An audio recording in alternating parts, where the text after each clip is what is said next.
ወይኔ እናቴ ሬት ይገልጣክ።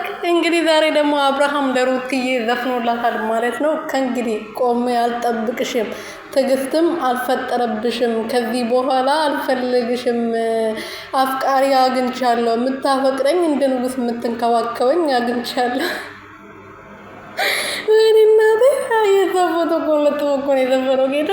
እና ከዚህ በኋላ አልጠብቅሽም፣ በቃ ቆሜ በር ላይ አልጠብቅሽም፣ ትዕግስት አልፈጠረብሽም፣ መታገስ የሚባል ነገር የለብሽም ብሏታል። እንግዲህ እሷ እንደሷ የታገሰችው፣ እንደሷ የጠበቀችው፣ እንደሷ የመከረ ሴት አለች ግን ሲጀመር ማለት ነው። ሄርሜላ እኮ እንደዚህ ብታረግባት እንኳን አንተ ልታናግር አንተ የቆምክበት ልትቆም ይቅርና አጠገብ ራሱ አትገኝም ነበር። እሷ ከልቧ ስለምታፈቅር የልጇ አባት ስለሆንክ ብዙ ነገር ያየችበት ባሏ ስለሆንክ ነው የታገሰችክ እንጂ እንደሷ እንደ ሌሎች ሴት ቢሆኑ እኔ አሁን በበኩሌ በሷ ቦታ ብሆን አንተ አጠገብ አልገኝም። ያንተ ስም እንኳን አልጠራም፣ እንኳን ሌላ ነገር ቅርና እንኳን ልታረቅ ሙከራ አላደርግ ቅርና ማለት ነው።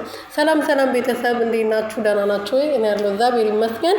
አብርሃም እንግዲህ ዛሬ ለሩትዬ ለመጀመሪያ ጊዜ የሷ ፎቶ ከተጣሉ በኋላ ማለት ነው የሷ ፎቶ ለጥፎ መዝፈን ጀምሯል ማለት ነው። ትናንትና ሩትዬ እያለቀሰች መጣ ነበረ። አብርሃም ደግሞ ዛሬ ብታለቅሺ ብታዝኝ ብደብርሽ ምንም ማረገልሽ ነገር የለም፣ እኔ አፍቃሪ አግኝቻለሁ ብሏል እንግዲህ